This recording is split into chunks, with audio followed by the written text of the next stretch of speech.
Most people don't ruin their days at night. They ruin them quietly in the first hour after waking up. Not with obvious mistakes, but with hesitation, scrolling instead of starting, waiting to feel ready, telling themselves they'll begin in a few minutes. And by the time they notice, the morning is gone. Mornings are dangerous because they set the tone before you're fully conscious. Whatever you repeat in that window trains your mind how seriously to take the rest of the day. Waste it and the day stays scattered. Control it and momentum becomes automatic. This video isn't about waking up earlier or becoming extreme. It's about why your mornings keep slipping away, what's really happening in your brain during that time, and how to force yourself into focus before distraction decides for you. Because the way you start your morning is quietly deciding how your life moves forward. Chapter 1. The Silent Theft of Your Best Hours. Most people believe they waste their days because they lack discipline, focus, or motivation.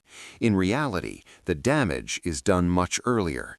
It happens quietly, in the first moments after waking, before the mind is fully alert, and before intention has a chance to form. Mornings are stolen, not lost. They slip away through hesitation, comfort, and habits that feel harmless because they are familiar. You do not wake up and decide to waste your morning. You drift into it.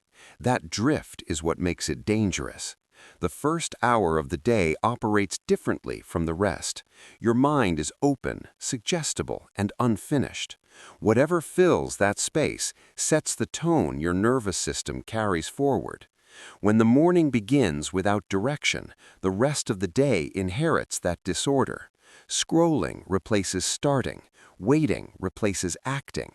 Small delays stack until momentum never forms. This is not laziness, it is a system running without instruction. The silent theft of your best hours happens because mornings are when habits act before logic arrives. You reach for what is easiest, not what is important. Comfort disguises itself as recovery. Distraction disguises itself as harmless. By the time awareness kicks in, the best part of the day is already gone. What makes this loss expensive is not the hour itself, but what it prevents. Focus becomes harder to find. Energy feels scattered.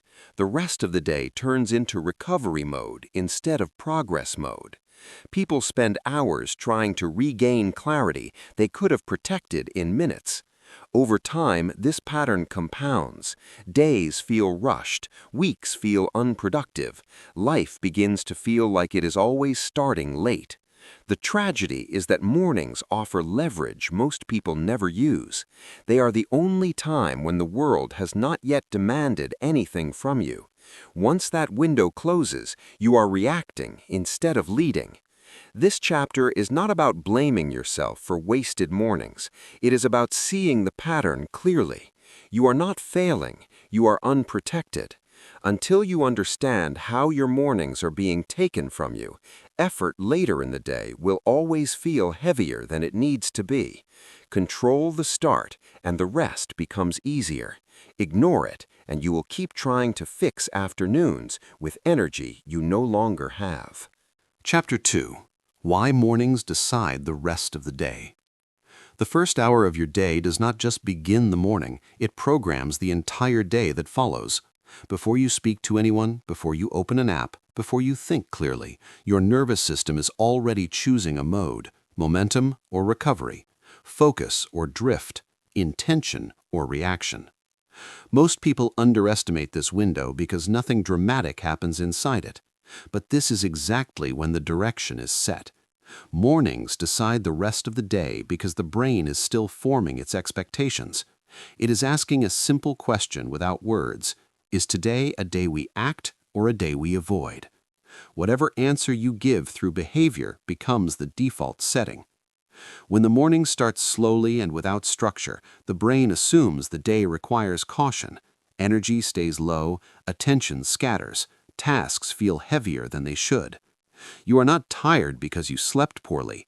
You are tired because the system never switched into forward motion. When the morning begins with movement, even small movement, the brain interprets the day differently. Action signals safety. Progress signals control. Control reduces stress. This chain reaction begins before you consciously notice it. This is why people who start their mornings deliberately often feel calmer all day, even when nothing else changes. The opposite is also true. A distracted morning does not stay contained, it leaks. You spend the rest of the day trying to recover clarity that was never established. Decisions take longer, focus feels forced, motivation feels unreliable. This creates a false belief that you are bad at productivity, when in reality you are starting from behind. Mornings matter because they are when effort is cheapest. Later in the day, attention has been taxed, willpower has been spent, emotions have accumulated. Starting then requires more force. Starting in the morning requires less because the system is fresh and unclaimed. Once the morning passes, the day belongs to whatever has already entered it. Messages, problems, distractions. You are no longer choosing, you are responding. This chapter is about understanding leverage. You do not need perfect mornings, you need intentional ones. Even a short, focused start changes how the brain treats everything that comes after. Control the beginning and the day follows. Lose it, and you spend the rest of the day negotiating with yourself, trying to recover ground that was quietly given away before you were fully awake. Chapter 3. The Brain You Wake Up With. You do not wake up as the most rational version of yourself. The brain that opens its eyes in the morning is not designed for discipline, planning, or long-term thinking. It is transitioning. Chemistry is shifting. Awareness is loading slowly. This state is called sleep inertia, and it matters more than most people realize. During this period, decision-making is impaired, emotional regulation is weaker, and resistance to effort is higher. This is not a flaw, it is biology. The mistake is treating this state as if it were neutral. When you ask your half-awake brain to make good decisions, it will choose comfort every time. This is why mornings feel harder than they should, not because you lack willpower, but because you are negotiating with a system that is not fully online. The brain you wake up with is protective. It wants to conserve energy. It wants to delay effort. It is scanning for safety, not opportunity. When you introduce choices too early, especially choices involving effort, the brain defaults to avoidance. This is why snoozing feels logical, why scrolling feels harmless, why starting important work feels heavy. The brain is not trying to sabotage you, it is trying to stabilize. The problem is that habits step in during this vulnerable window. Whatever you have trained yourself to do upon waking will activate automatically, without debate. If the habit is distraction, distraction wins. If the habit is movement, movement wins. This is why mornings are not won through motivation. Motivation arrives later. Mornings are won through pre-decided actions that require no thinking. When you remove decision-making, you remove negotiation. When you remove negotiation, you remove delay. Understanding the brain you wake up with changes strategy. You stop trying to reason with it. You stop asking it how it feels. You stop waiting for readiness. Instead, you move first and think second. Action brings clarity, not the other way around. The brain settles once motion begins. Focus improves after engagement. This is not discipline as force, it is discipline as design. Treating your morning brain with realism rather than judgment is the first step to stopping wasted mornings. If you expect clarity before action, you will wait indefinitely. If you design action before thought, momentum begins before resistance has time to form. Chapter 4. The Myth of Motivation in the Morning. Most people believe they waste mornings because they do not feel motivated. They wait for energy, clarity, or the right emotional state before they begin. This belief feels reasonable, but it is one of the most damaging myths surrounding mornings. Motivation is not designed to appear at the start of the day. It is a response to progress, not a prerequisite for it. Waiting for motivation in the morning guarantees delay because the brain has not yet received any evidence that action is happening. In the early hours, the mind is still conserving energy. It is not inspired by goals or future rewards. It is responsive only to immediate experience. This is why motivation rarely arrives before action. It arrives after the system has already moved. The mistake most people make is assuming they must feel ready before they begin. In reality, readiness follows movement. Action generates clarity. Progress creates motivation. This sequence matters. When you reverse it, you remain stuck. The myth of motivation keeps people in a loop of hesitation. They wake up, assess how they feel, decide they are not ready, and delay. Each delay reinforces the belief that starting is difficult. Over time, mornings become associated with resistance. The brain learns that effort is optional and discomfort can be avoided. This training compounds. Motivation becomes weaker because it is never exercised. Motivation is not a resource you summon. It is a signal the brain releases when it senses forward motion. Without motion, there is nothing to reward. This is why disciplined people often say they do not rely on motivation. They don't need it. They act first. The emotional state catches up. Mornings require a different rule. You do not ask yourself if you feel like starting. You assume you will not. You start anyway. This is not harsh. It is honest. It removes negotiation from a vulnerable moment. When action becomes non-negotiable, motivation becomes unnecessary. Understanding this frees you from waiting. You stop treating mornings as emotional check-ins and start treating them as mechanical starts. Once the engine is running, the system warms up. Focus appears. Energy follows. Motivation emerges naturally. The myth of motivation has convinced people that struggle in the morning means something is wrong with them. Nothing is wrong. They are simply applying the wrong expectation to the wrong moment. Mornings are not for feeling inspired. They are for initiating motion. Inspiration comes later as a reward for starting when you did not feel like it. Chapter 5. How Distraction Hijacks the First Hour. Distraction does not announce itself as a threat. It arrives as relief. It offers something easy at the exact moment your brain is least equipped to resist.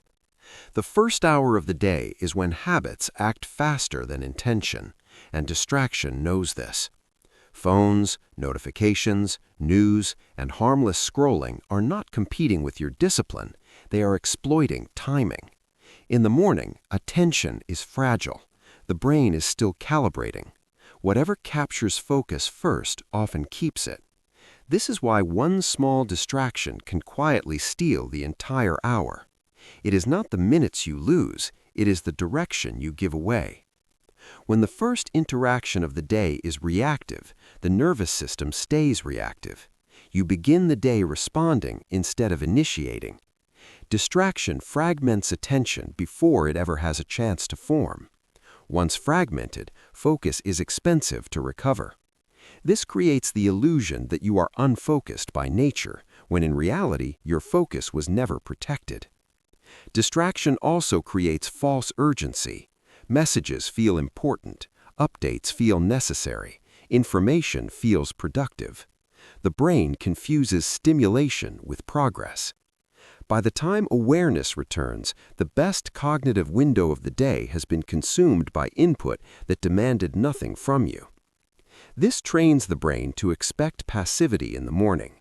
Over time, starting real work feels heavier because the brain has learned to associate mornings with consumption, not creation. Distraction hijacks mornings because it requires no effort and offers immediate reward. The brain, still half awake, chooses the path of least resistance. This choice feels insignificant once. Repeated daily, it becomes a pattern. Patterns become identity. You begin to see yourself as someone who struggles to start. In reality, you have been starting every day. You have just been starting with distraction. This chapter is not about demonizing technology. It is about recognizing leverage. The first hour is when attention is most valuable and most vulnerable. If you do not decide what claims it, something else will. Distraction does not need permission. It only needs access. Remove access, and its power fades. Protect the first hour, and focus becomes easier without force. The mistake is thinking you can outthink distraction in the morning. You cannot. You must outdesign it.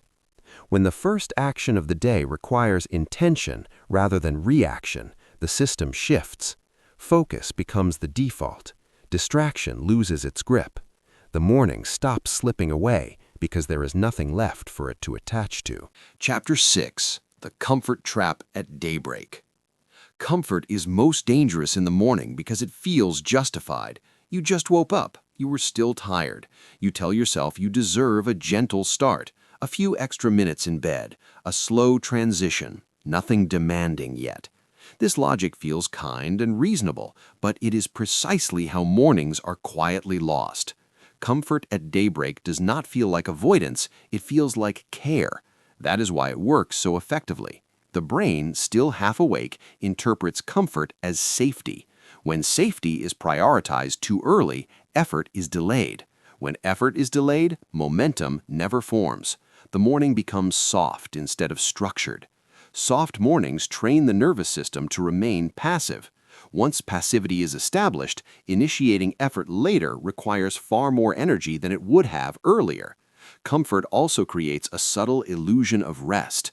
Lingering, scrolling, easing into the day feels restorative, but it rarely restores anything meaningful. True recovery comes from sleep, not from delay. What comfort actually provides is emotional numbing. It reduces friction in the moment while increasing resistance later. This trade-off is rarely noticed because the cost is delayed. Over time, the brain learns that mornings are for easing, not engaging. This expectation hardens into habit. Effort begins to feel intrusive. Discipline feels harsh. Starting feels unnatural. The comfort trap also shrinks ambition quietly. When mornings are consistently comfortable, discomfort becomes associated with threat rather than growth. Tasks that require focus or effort feel heavier because the nervous system has not been trained to activate early. This is why people who protect comfort in the morning often feel behind all day. They are not lazy, they are underactivated. The system never fully switched on. Comfort also removes contrast. When the day begins without challenge, there is no sense of progress. Hours blur together. Time feels lost because nothing marked its passage. This creates dissatisfaction that people misinterpret as lack of purpose or motivation. In reality, the morning lacked friction. Friction creates meaning. Meaning sustains effort. This chapter is not about rejecting comfort entirely. Rest matters. Ease has its place. The problem is when comfort becomes the default response at the exact moment when direction should be set. The morning is not for punishment, but it is not for indulgence either. It is for activation. Even small acts of effort early signal the brain that the day is meant to be engaged. Once that signal is sent, comfort later feels earned rather than escapist. The comfort trap at daybreak convinces you that starting slowly is harmless. In truth, it teaches the system to delay life itself. When you learn to tolerate a little discomfort early, you gain freedom later. When you avoid it, you spend the rest of the day trying to catch up to a momentum you never allowed to form. Chapter 7. Why Willpower Fails Before Breakfast. Most people assume their morning failures are personal. They believe they lack discipline or strength because they struggle to start the day well. In reality, willpower is not designed to work early in the morning. It is a limited resource that depends on sleep quality, stress levels, and mental load. When you wake up, willpower is not at its peak. It is fragile, unarmed, and easily overwhelmed. Expecting it to carry your morning is like expecting a tired muscle to lift its heaviest weight without warming up.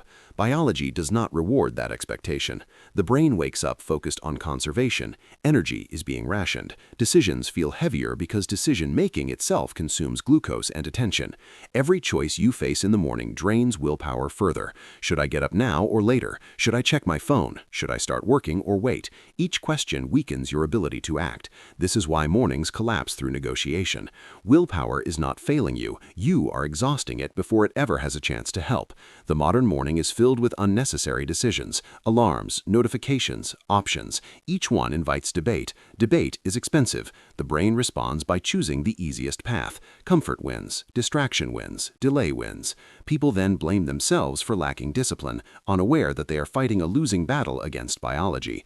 Willpower fails before breakfast because it was never meant to be the engine. It was meant to be the backup. Systems are the engine. Systems remove choice. When actions are pre-decided, willpower is spared. When the first hour is structured, the brain does not need to negotiate. It simply follows instructions. This is why disciplined people do not rely on feeling strong in the morning. They rely on design. Their environment, routines, and triggers do the work for them.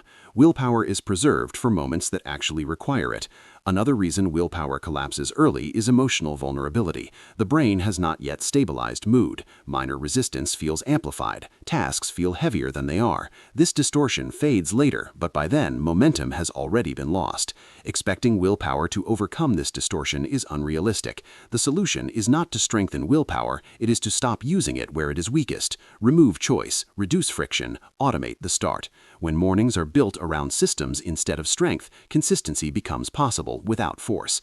This chapter reframes failure. You are not weak in the morning, you are human. When you stop demanding willpower at the worst possible time, mornings stop feeling like a daily test of character and start becoming a simple execution of design. Chapter 8. Forcing Action Before Thought.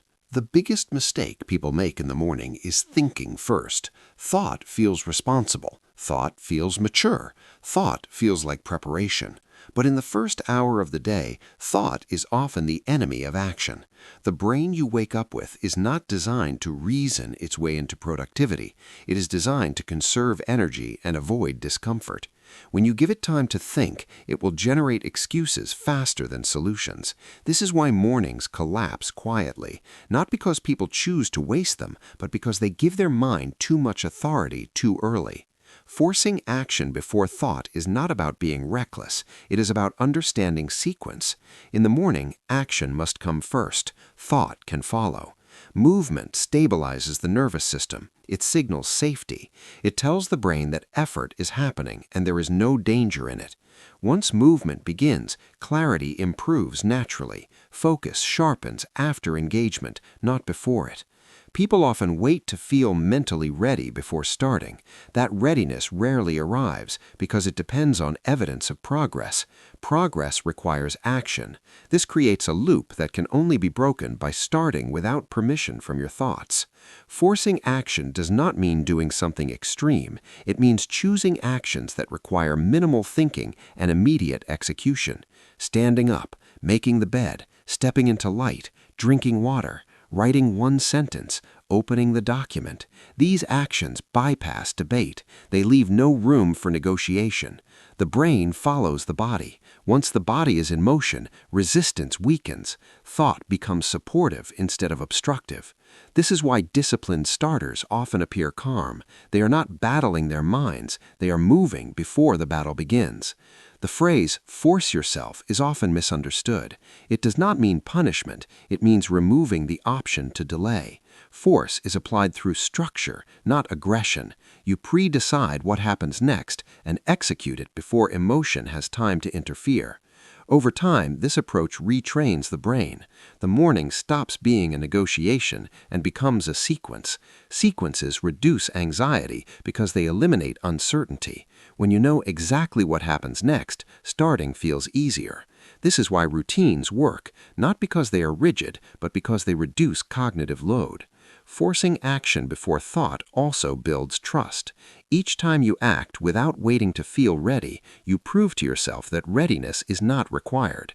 This proof accumulates. Confidence grows quietly. You stop fearing mornings because you no longer rely on motivation or willpower. You rely on motion. Motion creates momentum. Momentum carries you into focus. This chapter is about reclaiming the start of your day from overthinking. Thought has its place, but not at the beginning.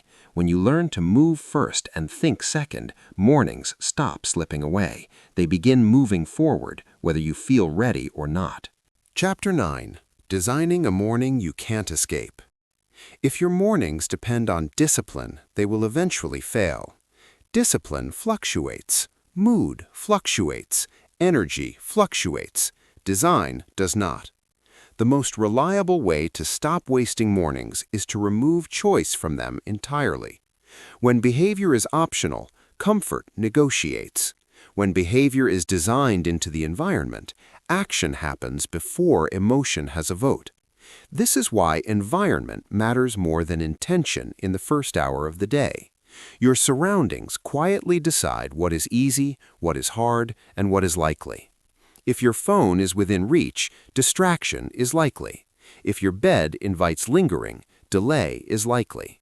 If your workspace is hidden, starting is unlikely.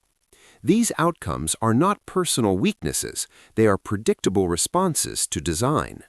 Designing a morning you can't escape means structuring your environment so the desired action is the path of least resistance. You do not rely on strength, you rely on setup. Light, placement, friction, and sequence all matter. When light hits your eyes, the brain wakes faster. When shoes are placed by the bed, movement happens sooner. When distractions are physically removed, focus lasts longer. Small design choices create large behavioral shifts because they operate automatically. The goal is not to create a perfect morning, it is to create a default. Defaults are powerful because they require no decision. The brain loves defaults. It follows them without argument. When your morning has a clear default action, you stop negotiating with yourself. You simply begin. This reduces stress. Stress often comes from indecision, not effort.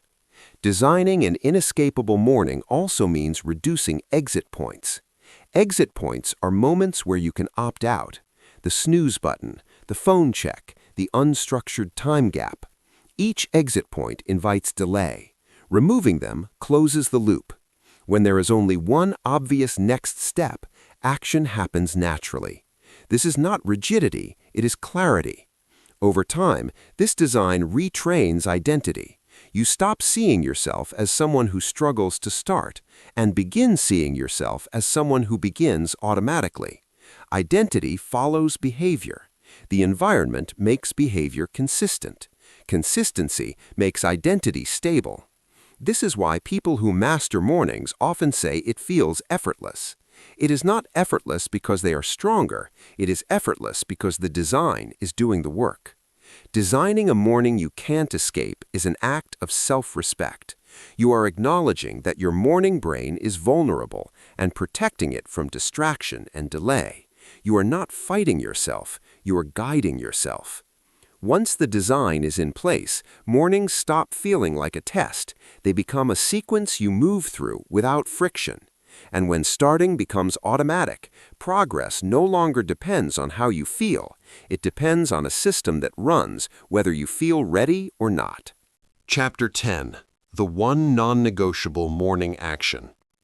Every effective morning routine is built around an anchor, not a long list, not a complicated system. One non-negotiable action that signals to the brain that the day has begun. Without this anchor, mornings become scattered. With it, everything else falls into place. The mistake most people make is trying to fix mornings by adding more tasks, more structure, more rules. This overwhelms the morning brain and increases resistance. The solution is simplicity. One action, done every day, no debate. This action does not need to be impressive, it needs to be consistent. Consistency is what trains identity. The brain learns patterns faster than it learns intentions. When one action happens reliably every morning, it becomes the switch that moves the system from rest to engagement. This is why non-negotiable actions work. They remove choice. Choice invites negotiation. Negotiation invites delay. The anchor action should meet 3 criteria. It should be immediate. It should require minimal thinking, and it should create movement or focus. Standing up and making the bed, stepping outside into daylight, writing one sentence, doing a brief physical movement. These actions are small enough to execute even when resistance is high, but their psychological impact is large. They prove that starting has happened. Once starting happens, continuation becomes easier. The brain relaxes. Momentum replaces hesitation. Over time, the anchor action reshapes self-perception. You begin to see yourself as someone who starts, not someone who struggles to begin. This shift is powerful. Identity reduces friction. Actions that align with identity feel natural. Actions that conflict with identity feel uncomfortable. By anchoring your morning with one non-negotiable action, you are training the identity of a starter. This identity extends beyond mornings. It influences how you approach tasks, conversations, and challenges throughout the day. The anchor also protects against bad mornings. Some days energy is low, sleep is poor, motivation is absent. The anchor still happens. Because it is small, it survives imperfect conditions. This preserves continuity. Continuity is what prevents the all-or-nothing cycle. You do not need perfect mornings, you need consistent starts. The non-negotiable action creates that consistency. Over time, it becomes automatic. The effort required to begin drops. Mornings stop feeling heavy because the hardest part has already been decided. This chapter is about leverage. One small action, honored daily, can reclaim an entire morning. You do not force yourself to do everything. You force yourself to do one thing. That one thing unlocks the rest. When you choose an anchor and refuse to negotiate with it, mornings stop slipping away. They start moving forward, one reliable start at a time. Chapter 11. How to win the first 5 minutes. The first 5 minutes after waking decide far more than most people realize.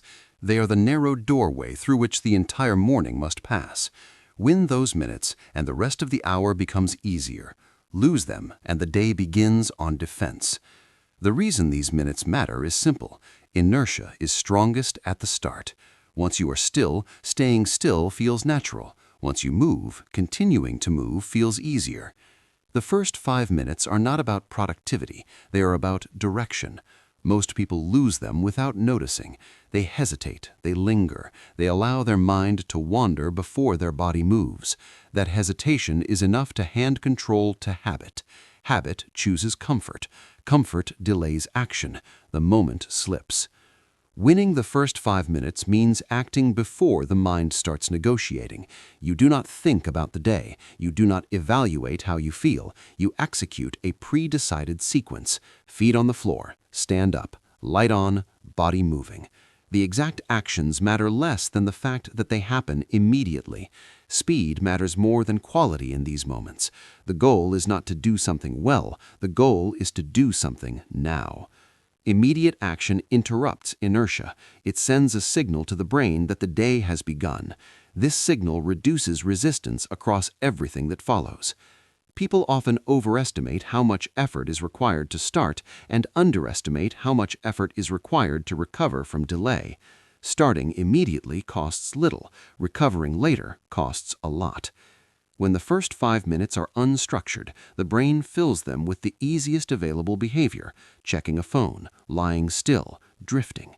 Once that behavior takes hold, breaking it requires willpower that is not yet available. Winning the first 5 minutes prevents this trap by denying it access. The key is preparation. You win the first 5 minutes the night before.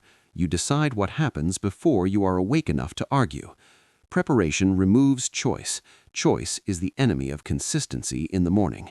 When the first action is automatic, you bypass the most fragile moment of the day.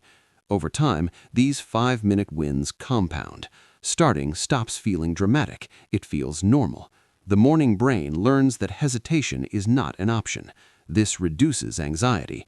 Anxiety often comes from indecision, not effort. When you know exactly what happens first, calm follows.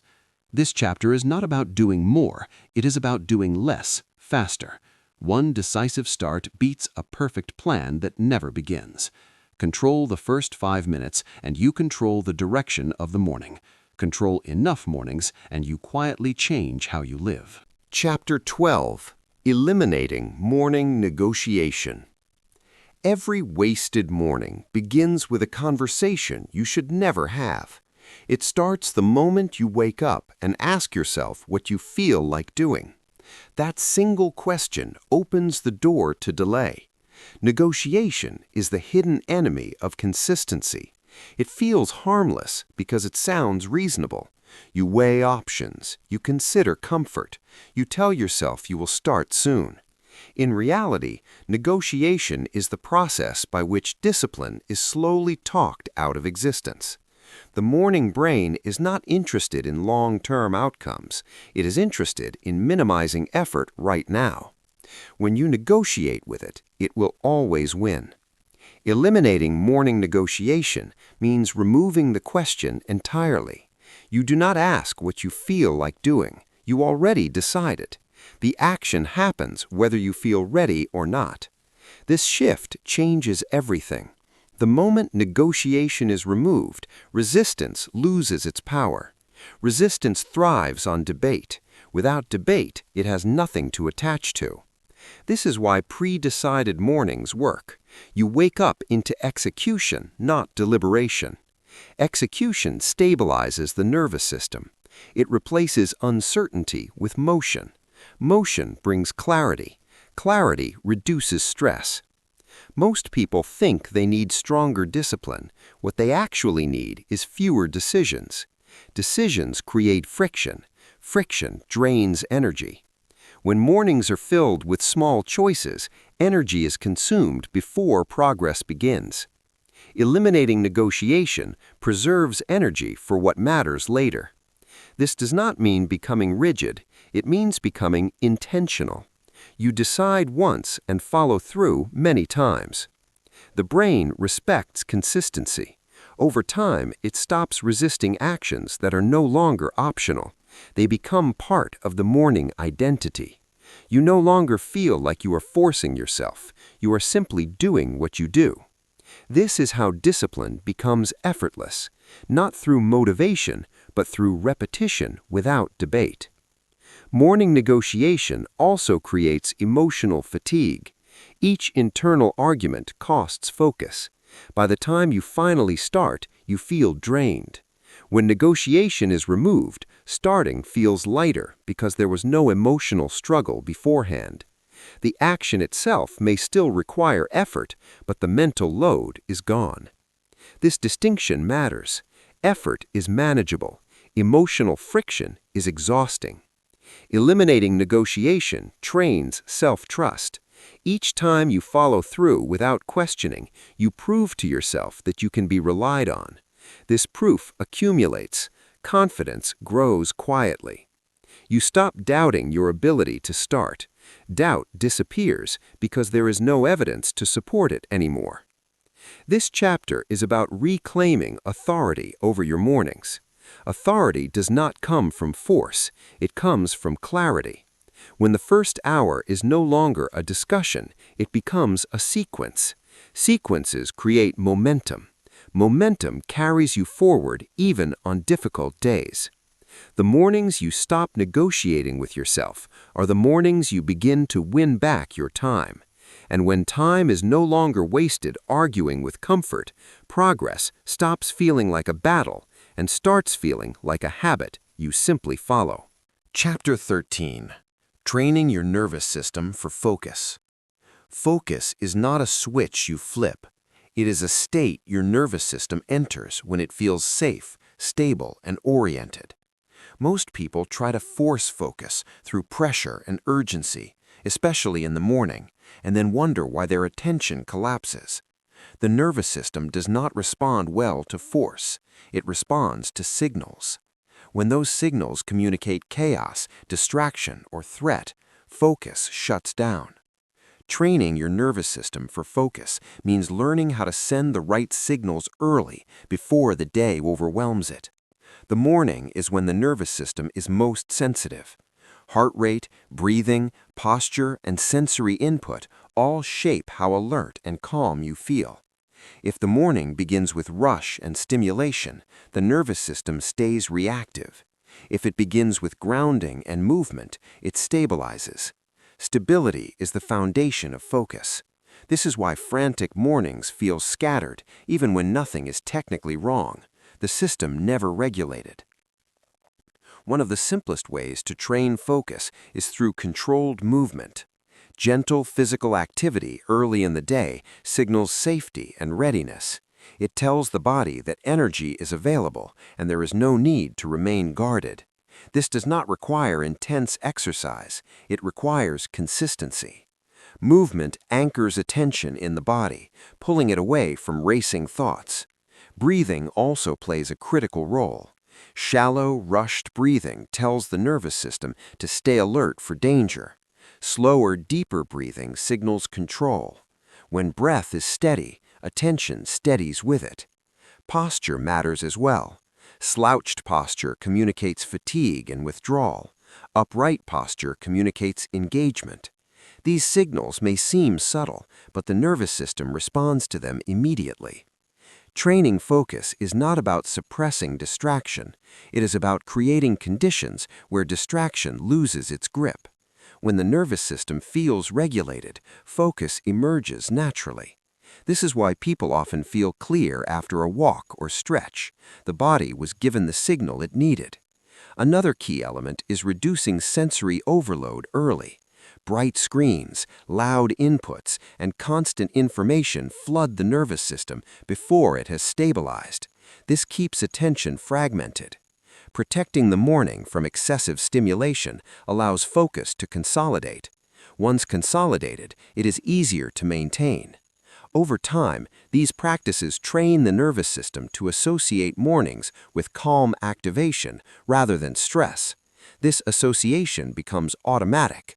Focus stops feeling fragile. It becomes accessible.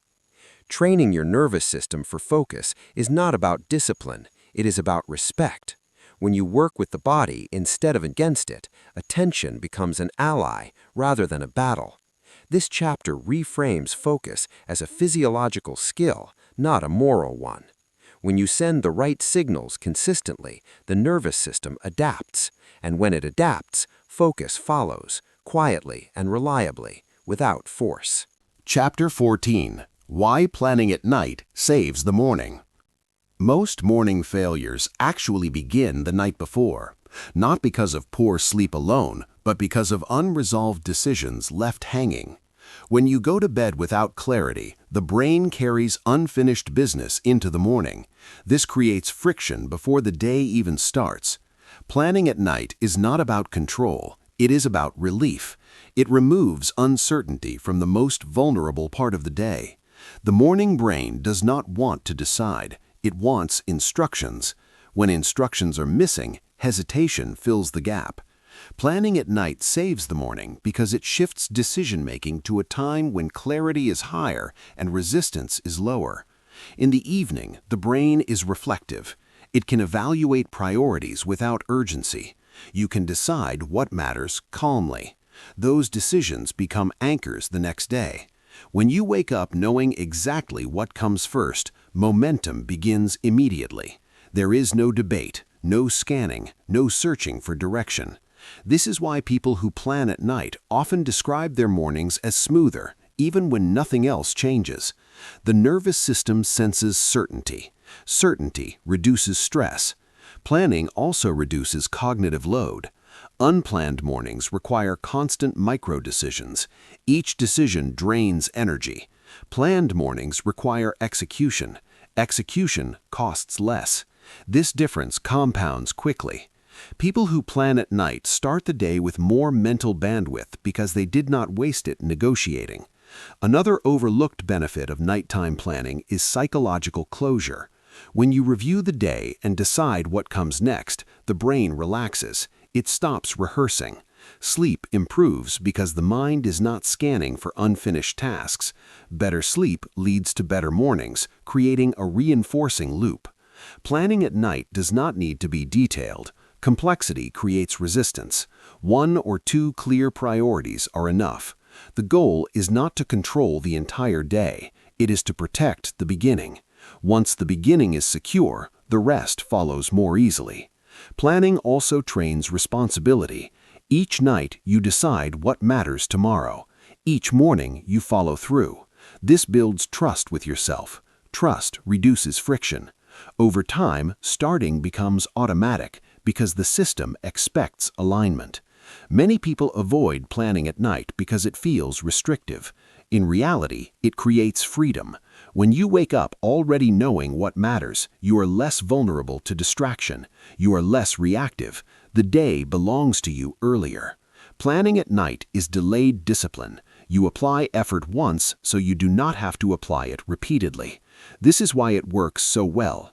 It respects how the brain operates across time. The future morning benefits from the present evening's clarity. This chapter reframes preparation as kindness. You are not controlling yourself, you are supporting yourself. When you plan at night, you give your morning brain a gift, direction. And with direction, starting no longer feels like a struggle. Chapter 15. The Discipline of Starting Without Feeling Ready. Readiness is usually the result of action, not the cause of it. Waiting to feel ready is one of the most reliable ways to remain stuck, especially in the morning. The discipline of starting without feeling ready is what separates consistent starters from perpetual planners. The morning brain rarely feels prepared. It is cautious, energy-conserving, and sensitive to discomfort. If readiness were required, nothing meaningful would ever begin early. Discipline fills this gap by removing emotion from the decision to start. It does not ask whether conditions are perfect, it asks whether the action was decided in advance. When discipline is present, starting becomes an execution problem rather than an emotional one. This distinction matters. Emotional problems feel heavy and personal. Execution problems feel mechanical and solvable. Starting without feeling ready retrains the nervous system. Each time you act despite resistance, the brain learns that discomfort is survivable. This learning reduces fear. Reduced fear lowers resistance the next time. Over time, what once felt like force begins to feel normal. Discipline is not about aggression, it is about consistency under imperfect conditions. Many people misunderstand discipline as harshness. In truth, it is a form of patience. You do not wait for the right feeling, you allow the feeling to arrive later, after movement has begun. This approach prevents emotional states from dictating behavior. Behavior begins, emotion follows. This reversal is powerful. It restores agency. You are no longer at the mercy of how you feel when you wake up. You are guided by what you decided matters. Starting without readiness also builds self-respect. Each follow-through reinforces the belief that you can be trusted to act even when it is uncomfortable. This belief compounds into confidence that does not depend on mood. Over time, the fear of starting fades because it has been disproven repeatedly. The discipline of starting without feeling ready is not about pushing endlessly. It is about beginning gently but decisively. One small action is enough to break inertia. Once inertia is broken, readiness often appears on its own. Focus sharpens, energy increases, clarity follows. This is why people often feel better after starting than before. The act itself changes the internal state. This chapter reframes discipline as timing rather than toughness. You do not need to feel ready to begin. You need to begin to feel ready. When this becomes your rule, mornings stop depending on motivation and start depending on follow-through. And follow-through, once practiced consistently, becomes something you do without thinking, whether you feel ready or not. Chapter 16. Recovering from a Bad Morning. No matter how disciplined or intentional you become, some mornings will still go wrong. You oversleep, you break routine, distraction wins. The mistake most people make is believing that a bad morning ruins the entire day. This belief is far more damaging than the bad morning itself. It turns a small setback into a full collapse. Recovery is a skill, and like any skill, it must be trained deliberately. A bad morning does not decide the day. How you respond to it does. The brain is prone to all or nothing thinking. When the morning fails, it assumes the day is lost. This assumption lowers effort. Lower effort produces worse results. The belief becomes self-fulfilling. Recovering from a bad morning means interrupting this mental pattern quickly. You do not try to fix the entire day. You do not replay what went wrong. You reset the system. Resetting does not require starting over from the beginning. It requires choosing a new beginning point. Every hour offers one. The key is refusing to wait for the next morning to regain control. Waiting reinforces helplessness. Acting restores agency. Recovery begins with acceptance. You acknowledge the morning is gone without judgment. Judgment drains energy. Acceptance preserves it. Once accepted, you choose a single stabilizing action, something small, deliberate, and achievable. Standing up and changing environments, taking a short walk, completing one focused task. These actions reorient the nervous system. They signal that momentum can still exist. The goal of recovery is not productivity, it is direction. Once direction is reestablished, productivity follows naturally. Another critical part of recovery is avoiding punishment. Many people respond to bad mornings by becoming harsh with themselves. This creates emotional friction that makes starting harder, not easier.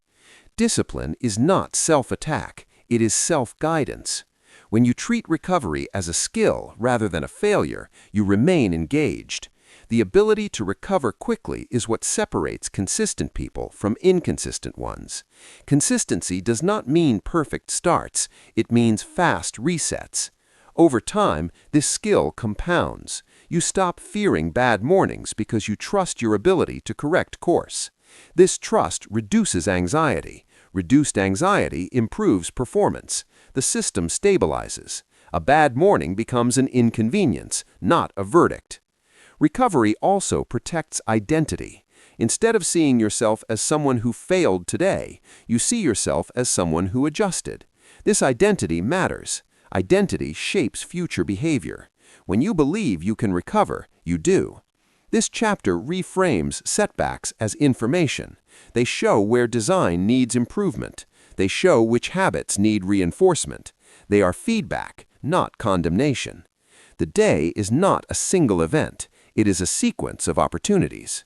Missing one does not invalidate the rest. When you learn to recover without drama, mornings lose their power to define you. You become someone who continues, not someone who quits. And continuation, even after imperfect starts, is how real progress is made. Chapter 17. Building Morning Identity. At some point, improving your mornings stops being about tactics and starts being about identity. What you do consistently in the first hour becomes a statement about who you are, not in theory, but in practice. Identity is not formed by motivation or intention. It is formed by repeated behavior. When you start your day the same way often enough, the brain stops seeing it as effort and starts seeing it as normal. This shift is subtle, but it is everything. People who struggle with mornings often describe themselves as not morning people, as if that label were fixed. In reality, it is a conclusion drawn from repetition. The brain looks at evidence and decides. If the evidence shows delay, avoidance, and hesitation, identity follows. If the evidence shows starting, movement, and engagement, identity updates just as easily. Building morning identity means giving the brain new proof. Each time you start when it would be easier not to, you reinforce a different self-image. This reinforcement does not require dramatic effort. It requires consistency. Small, reliable starts matter more than impressive routines. The brain trusts patterns, not intensity. Morning identity also changes how resistance feels. When starting aligns with who you believe you are, resistance weakens. Acting against identity feels uncomfortable. Acting with it feels natural. This is why people who identify as starters no longer debate with themselves in the morning. Debate would contradict who they are. The action happens automatically. Identity also creates emotional stability. When you know how you start your day, uncertainty decreases. You are not guessing what kind of day this will be. You are setting it. This sense of authorship reduces anxiety. Anxiety often comes from unpredictability. Identity creates predictability. Over time, this predictability builds confidence that carries into the rest of the day. Building morning identity also protects against setbacks.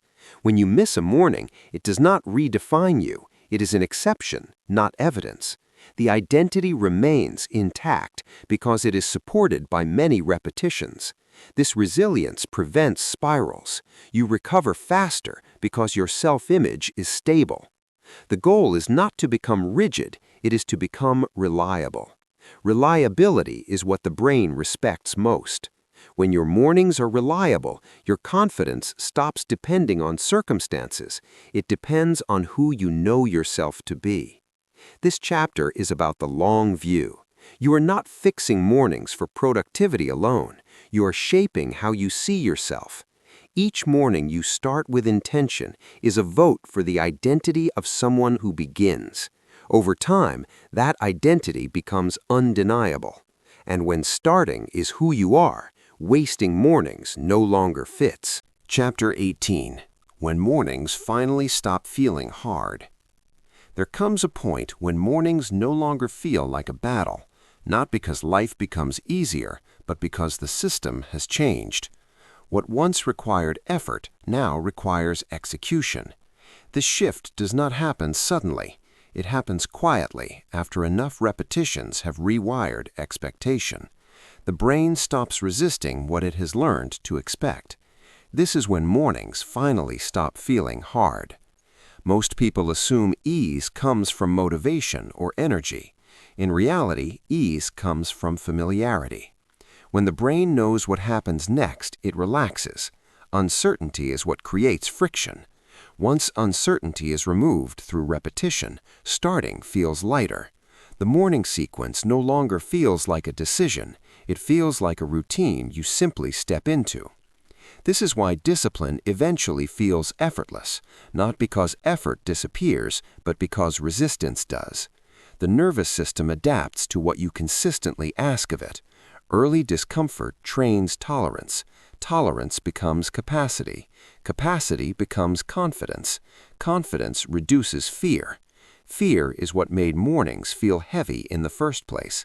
When fear fades, effort feels clean rather than overwhelming. Another reason mornings stop feeling hard is identity alignment.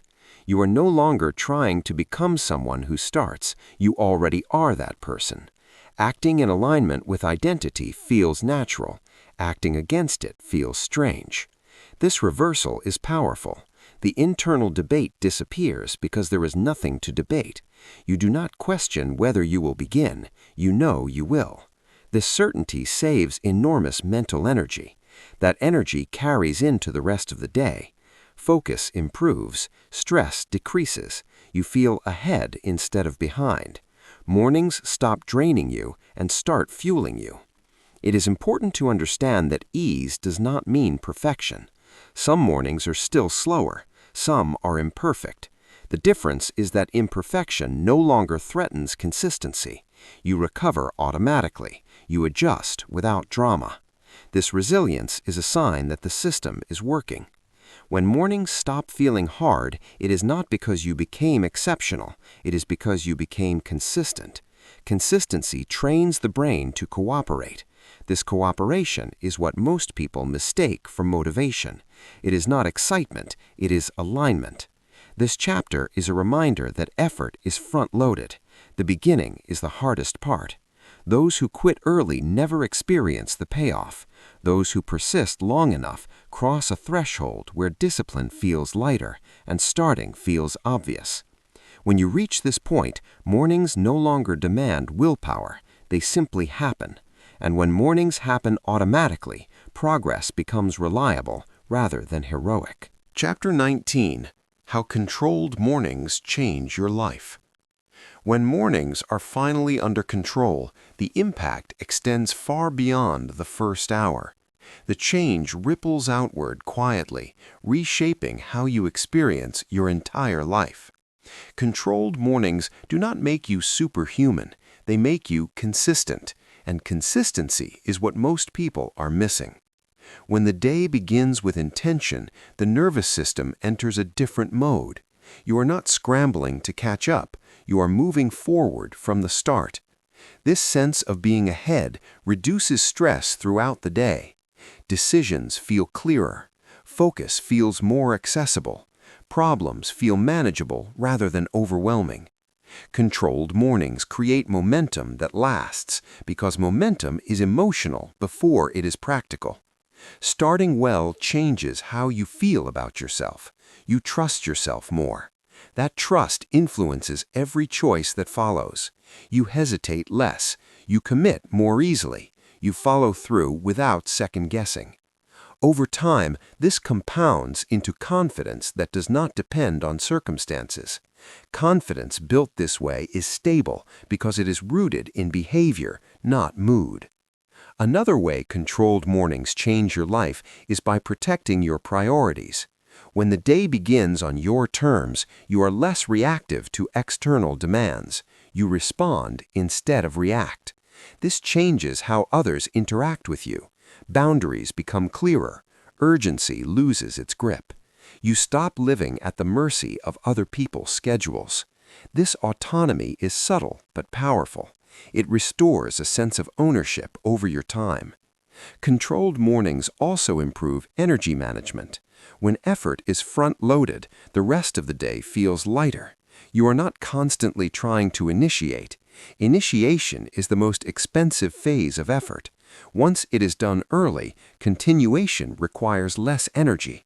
This leaves more capacity for creativity, relationships, and recovery. Life feels fuller because energy is not being wasted fighting inertia. Controlled mornings also reshape long-term outcomes. Small daily starts compound into visible progress over months and years.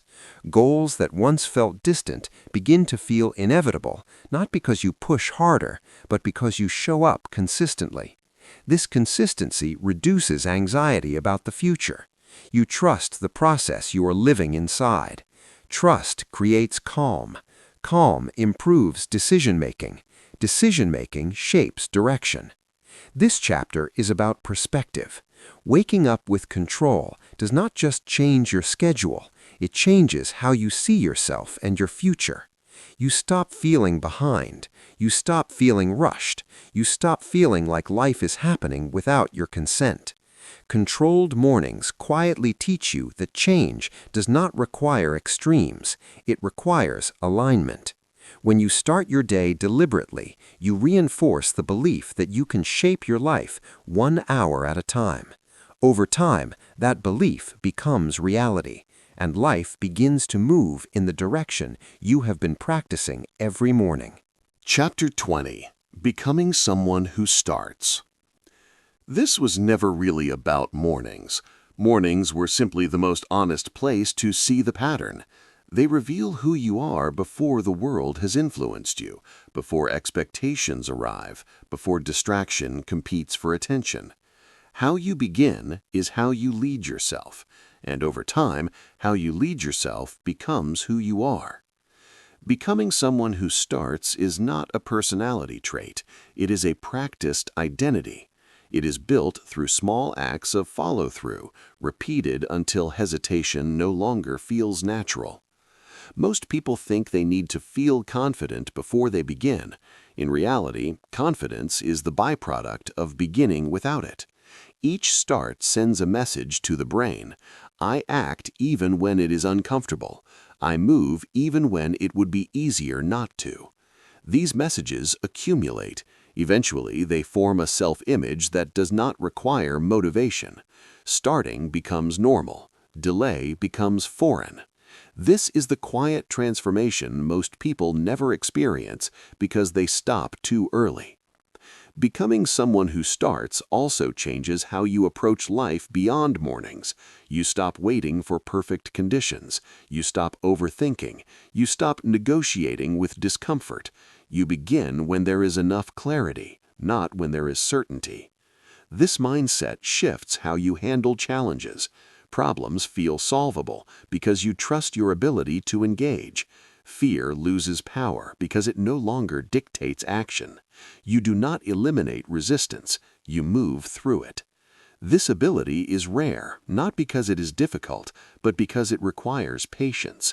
The payoff is delayed. The identity forms slowly, but once it forms, it is stable. Setbacks no longer define you. Bad mornings no longer derail you. You return to starting because starting is what you do. This is why direction becomes inevitable, not because life becomes easier, but because your response becomes consistent. Becoming someone who starts means accepting that progress is rarely dramatic. It is quiet. It happens in ordinary moments that never feel important at the time. You stand up when it would be easier to stay still. You begin when it would be easier to wait. These moments pass unnoticed, but they shape everything. Over time, you stop asking how to force yourself to stop wasting mornings. You no longer need force. The question dissolves because the behavior has changed. You start because starting fits. The future does not belong to the most motivated or the most talented. It belongs to those who begin consistently. This book ends here, but the work does not. The work is simple. Tomorrow morning, begin. Not perfectly, not heroically, just deliberately. Each start is a vote for the person you are becoming. Cast enough of those votes, and one day you will realize you are no longer trying to change. You already have. This book was never meant to overwhelm you with techniques or pressure you into becoming someone else. It was meant to show you what has been quietly shaping your days all along. The first moments after waking, the small choices that feel insignificant, the habits that run before intention arrives. You do not waste mornings because you are lazy or undisciplined. You waste them because no system was protecting them. Once you understand this, the problem stops feeling personal and starts feeling solvable. Control does not come from force. It comes from design, clarity, and repetition. Every chapter has pointed back to the same truth. You do not need to win the entire day. You need to win the start. When you control the beginning, momentum handles the rest. Mornings are not about productivity for its own sake. They are about identity. How you start teaches your brain who you are, someone who delays or someone who begins. That identity compounds quietly until it feels permanent. The good news is that identity is not fixed. It responds to evidence. Each deliberate start rewrites it. You do not need perfect mornings. You need consistent ones. Even imperfect starts count if they happen without negotiation. Over time, effort decreases, resistance fades, and starting feels natural. This is when change becomes sustainable. As you close this book, remember that nothing dramatic is required. Tomorrow morning does not need to look heroic. It needs to look intentional. One small action, one clear start, one refusal to drift. That is enough. Repeated daily, it becomes everything. You are not trying to force yourself anymore. You are becoming someone who starts. And once that identity takes hold, wasted mornings no longer fit the person you are becoming.